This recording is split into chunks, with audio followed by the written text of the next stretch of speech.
Hello friends, welcome to Queen Bee Paradise Tamil. இன்னைக்கு வந்து ரொம்ப யூஸ்ஃபுல்லான ஒரு வீடியோ தான் நம்ம பார்க்க போறோம். இப்போ இந்த லாக்டவுன் சிச்சுவேஷன்ல எல்லாரும் எப்பவும் வீட்லயே இருக்கறதால வீட்ல இருக்க லேடீஸ்க்கு பாத்தீங்கன்னா வேலை ரொம்பவே அதிகமாயிருச்சு. அதையும் தாண்டி நாள் பூரா பசங்களை சமாளிக்கணும்.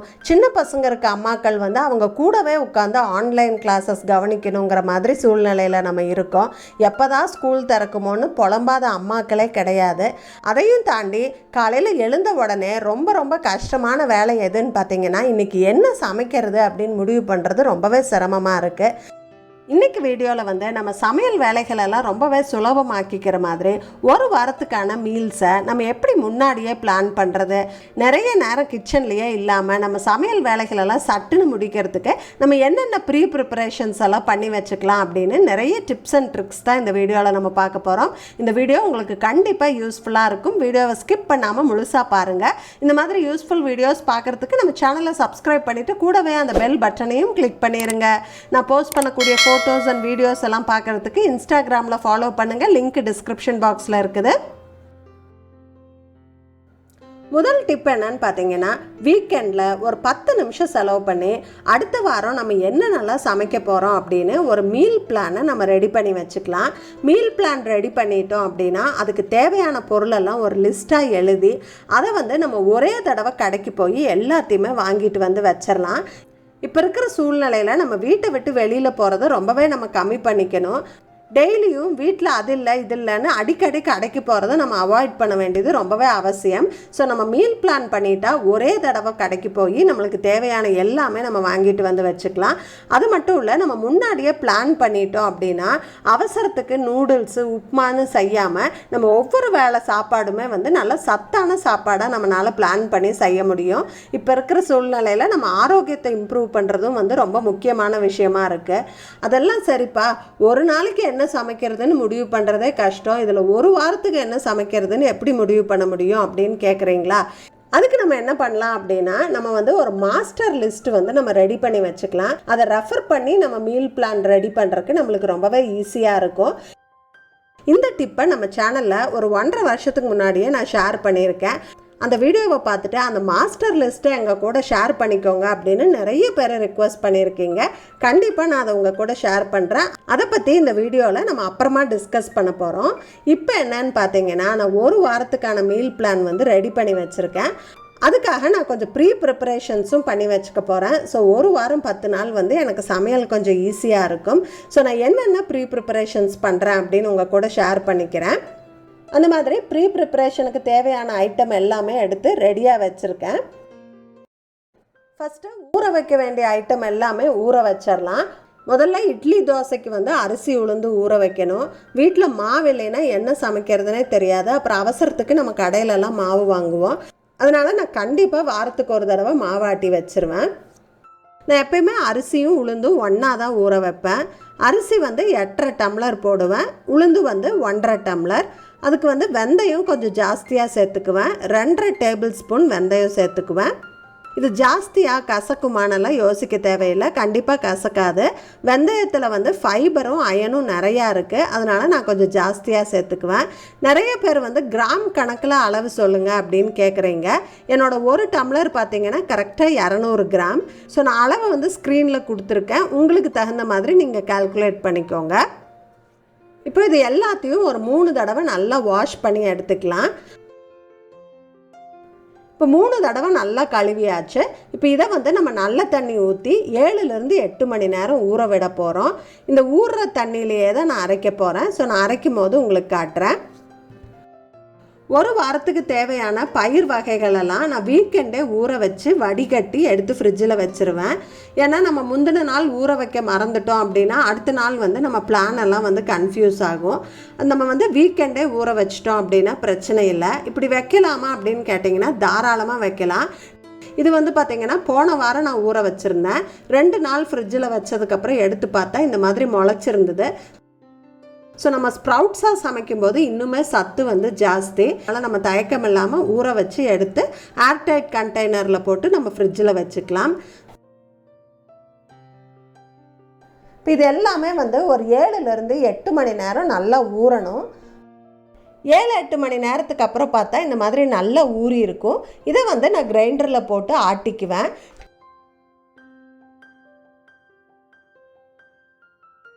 அந்த ஊற வச்ச தண்ணி சேர்த்து தான் நான் ஆட்டுவேன். அப்போ தான் மாவு நல்லா புளிக்கும். மாவு வந்து ஒரு 90% ஆட்டிருச்சு. இந்த ஸ்டேஜில் நான் வந்து தேவையான அளவு கல்லுப்பு சேர்த்துக்குவேன். நிறைய பேர் வந்து கை வச்சு கரைச்சாதான் மாவு புளிக்கும், உப்பு போட்டால் சீக்கிரமாக புளிச்சிரும் அப்படியெல்லாம் சொல்லுவாங்க. ஆனால் நான் வந்து இந்த மெத்தடில் தான் நிறைய நாளாக ஆட்டிகிட்ருக்கேன். இந்த மெத்தட் எனக்கு ரொம்ப ரொம்ப ஈஸியாக இருக்குது. இட்லி தோசையெல்லாம் நல்லா சாஃப்டாகவும் கிடைக்குது. நம்ம சேனலில் பார்த்துட்டு நிறைய பேர் ட்ரை பண்ணிவிட்டு பாசிட்டிவ் ஃபீட்பேக் கொடுத்துருக்கீங்க. நீங்கள் புதுசாக பார்க்குறீங்க அப்படின்னா ஒரு முறை ட்ரை பண்ணி பாருங்கள், ரொம்ப ஈஸியாக இருக்கும். இப்போ இதை வந்து 2 சம்படத்தில் நான் ஊற்றி வச்சுருவேன். பாதி அளவு தான் ஊற்றியிருக்கேன். அது பொங்கி வரும்போது ஃபுல்லாக வந்துடும். இப்போ இந்த மாவு வந்து ஒரு 6 மணி நேரமாவது புளிக்கணும். அதனால் நான் இதை மூடி வச்சிட்றேன். 6 மணி நேரத்துக்கு அப்புறம் பார்த்தா இந்த மாதிரி புளிச்சு நல்லா மேலே வந்திருக்கும். நல்லா ஃப்ளஃபியாக இருக்கும் மாவு. இட்லி, தோசை, பணியாரம், ஊத்தப்பம் எல்லாமே சூப்பராக வரும் இந்த மாவில். இப்போ இந்த மாவை நான் ஃப்ரிட்ஜில் வச்சுருவேன். 1 வாரம் வரைக்கும் நல்லா ஃப்ரெஷ்ஷாக இருக்கும். கடைசி மாவில் இட்லி ஊற்றினா கூட நல்லா சாஃப்டாக வரும். இப்போ நம்ம ஊற வச்ச பயிர் எல்லாமே சூப்பராக ஊறிடுச்சு. தண்ணியெல்லாம் சுத்தமாக வடிகட்டி எடுத்து வச்சுருக்கேன். இப்போ இந்த பச்சை பயிரை வந்து நான் ஸ்ப்ரவுட்ஸ் பண்ணிட போகிறேன். ஸோ இந்த மாதிரி வடிகட்டியில் போட்டுட்டு மேலே ஒரு ஈரத்துணி போட்டு அப்பப்போ கொஞ்சம் தண்ணி மட்டும் தெளித்து விட்டால் போதும். இது பார்த்திங்கன்னா ஒரு நாள்லேயே வந்து நம்மளுக்கு ஸ்ப்ரவுட்ஸ் ரெடி ஆயிரும். ஸ்ப்ரவுட்ஸ் வச்சு நம்ம நிறைய டிஷ்ஷஸ் பண்ணலாம். அதை பற்றி நான் ஃப்யூச்சர் வீடியோஸில் ஷேர் பண்ணுறேன். இப்போல்லாம் அடிக்கடி நாங்கள் வந்து இந்த மாதிரி சாலட் பண்ணி சாப்பிட்றோம். அதுக்காக நான் ஸ்ப்ரவுட்ஸ் வந்து எப்போயுமே ரெடியாக வச்சுருக்கேன். இந்த கொண்டைக்கடலையும் காராமணியும் நம்ம டப்பாவில் போட்டு நம்ம ஃப்ரிட்ஜில் வச்சுக்கலாம். தட்டைப்பயிறு வந்து ஏற்கனவே வறுத்துருக்கேன். அதனால் 2 நாளைக்குள்ளேயே வந்து நான் சமைச்சிருவேன். அடுத்து வந்து புளி பேஸ்ட்டும் புளியோதரை மிக்ஸும் பண்ண போகிறோம். அதுக்காக ஒரு குக்கரில் 1/2 கிலோ அளவு புளி எடுத்திருக்கேன். இதில் வந்து பெரிய பெரிய நார், கொட்டை எல்லாம் இருந்துச்சு அப்படின்னா அதெல்லாம் பார்த்து ரிமூவ் பண்ணிடுங்க. இதில் வந்து ஒரு 2 டம்ளர் அளவுக்கு தண்ணி ஊற்றியிருக்கேன். இதை மூடி நம்ம ஸ்டவ்வில் வச்சிடலாம். இதை வந்து 2 விசில் வந்ததுக்கப்புறம் ஆஃப் பண்ணிடலாம். பாருங்கள், புளி வந்து நல்லா குக்காகி சாஃப்டாக ஆயிடுச்சு. ஆனால் இதை நம்ம அப்படியே எடுத்து வைக்க முடியாது, பச்சை வாசனை அடிக்கும். இதை வந்து நம்ம கொஞ்சம் வதக்கணும். அதுக்கு முன்னாடி இதை ஒரு மிக்ஸி ஜாரில் போட்டு நல்லா பேஸ்ட் ஆக்கிடலாம். தேவைப்பட்டால் கொஞ்சம் தண்ணி விட்டு அரைச்சிக்கலாம். அரைச்சதுக்கப்புறம் பார்த்தா இந்த மாதிரி லைட் ப்ரௌன் கலரில் நம்மளுக்கு பேஸ்ட் மாதிரி கிடைக்கும். இதை வந்து நம்ம வதக்க போகிறோம். அதுக்கு ஒரு பேனில் 2 டேபிள் ஸ்பூன் அளவுக்கு நல்லெண்ணெய் சேர்த்துருக்கேன். இதில் நம்ம அரைச்சி வச்சுருக்க அந்த பேஸ்ட்டை போட்டு நல்லா கிளறிக்கலாம். நம்ம இப்படி வதக்கும் போது அந்த தண்ணியெல்லாம் வற்றி நம்மளுக்கு டார்க் ப்ரௌன் கலரில் திக்கான பேஸ்ட் வந்து கிடைக்கும். நம்ம புளியை ஊற வச்சு அந்த தண்ணி எடுத்து செய்யும்போது பார்த்திங்கன்னா இப்படி சுண்டுறதுக்கு ரொம்ப டைம் ஆகும். இதுவே நம்ம குக்கரில் விசில் விட்டு பண்ணும்போது பார்த்திங்கன்னா குவிக்காக ரெடி ஆயிரும். அதுக்காக தான் நான் இந்த மெத்தடில் பண்ணுவேன். இப்போ நம்மளுக்கு புளி பேஸ்ட்டு ரெடி ஆயிடுச்சு. இது ஒரு பாட்டிலில் போட்டு வச்சுக்கலாம். இதை வந்து சாம்பார், ரசம், காரக்குழம்பு, புளிக்குழம்பு எல்லாத்துக்குமே வந்து இந்த புளி பேஸ்ட்டு நம்ம யூஸ் பண்ணலாம். எனக்கு வந்து இது ஒரு 1 மாதத்துக்கு மேலேயே வரும். இப்போ நான் பாதி புளி பேஸ்ட்டு தான் பாட்டிலில் போட்டிருக்கேன். மீதி இருக்கிற புளி பேஸ்ட்டில் வந்து நம்ம புளியோதரை மிக்ஸ் பண்ண போகிறோம். அது எப்படி பண்ணுறது அப்படின்னு நம்ம பார்க்கலாம். ஒரு பேனில் 50 ml அளவுக்கு நல்லெண்ணெய் எடுத்திருக்கேன்.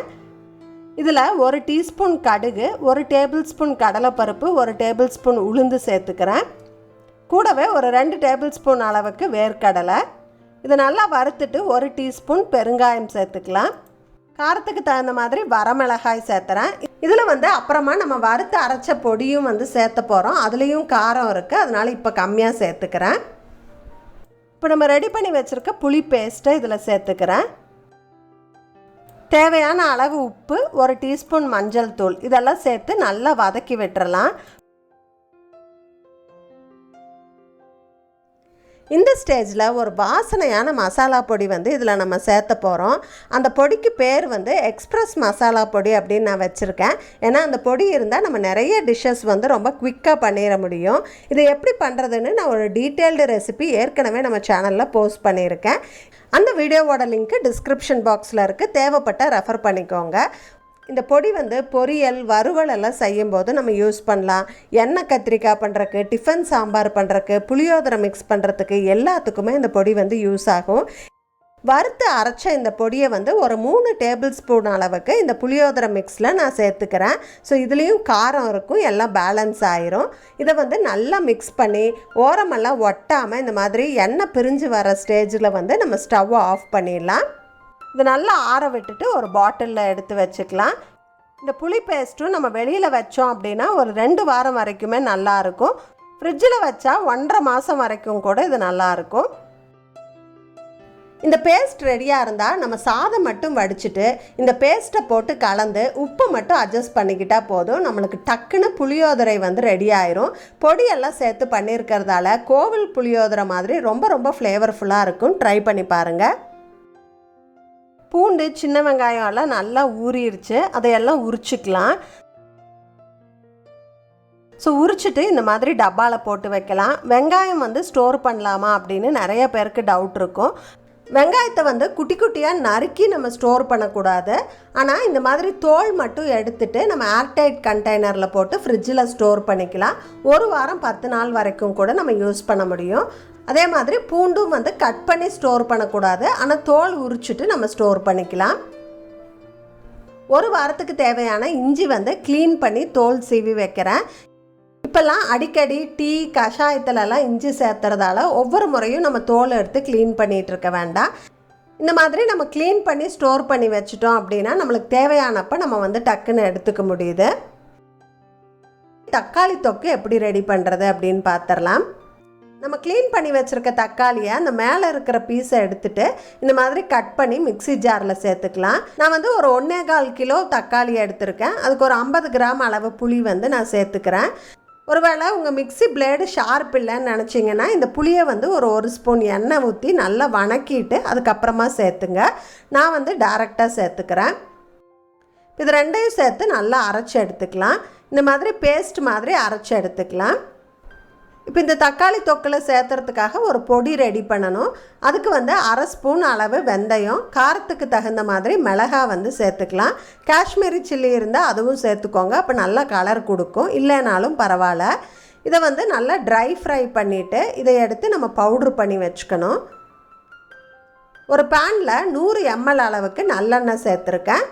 இதில் 1 டேபிள் ஸ்பூன் அளவு கடுகு. இது நல்லா ஃப்ரை ஆன உடனே 1 டேபிள் ஸ்பூன் அளவு பெருங்காய பொடி சேர்த்துக்கிறேன். ஒரு 50 கிராம் அளவுக்கு தட்டி வச்சுருக்க பூண்டு சேர்த்துக்கிறேன். இதில் நம்ம அரைச்சி வச்சுருக்க தக்காளி மிக்சரை நம்ம சேர்த்துக்கலாம். ஸோ நான் 2 பேட்சாக அரைச்சி சேர்த்துக்கிட்டேன். இப்போ இதை சிம்மில் வச்சுட்டு நீங்கள் வேறு வேலை கூட பார்க்கலாம். இது அப்படியே சுண்டிட்டு இருக்கும் நிறைய நேரம். இப்போ இது ஓரளவு திக்காயிருச்சு. இந்த ஸ்டேஜில் நான் வந்து உப்பு சேர்த்துக்கிறேன். வெந்தயமும் மிளகாயும் பொடி பண்ணி வச்சுருக்கோம் இல்லைங்களா, அந்த பவுடர் வந்து நம்ம சேர்த்துக்கலாம். இப்போ இதை நல்லா மிக்ஸ் பண்ணி விட்டுட்டு இன்னும் கொஞ்சம் நேரம் கொதிக்க விடணும். இது கொதிக்கும் போது பார்த்திங்கன்னா இப்படி தெறிக்கும் பயங்கரமாக. ஸ்டவ்வு டைல்ஸ் எல்லாமே வந்து ரொம்ப தெறிக்கும். அந்த மாதிரி சமயத்தில் வடிகட்டி வச்சு நம்ம இப்படி மூடி வச்சுக்கிட்டோம் அப்படின்னா அது வந்து தெறிக்காது.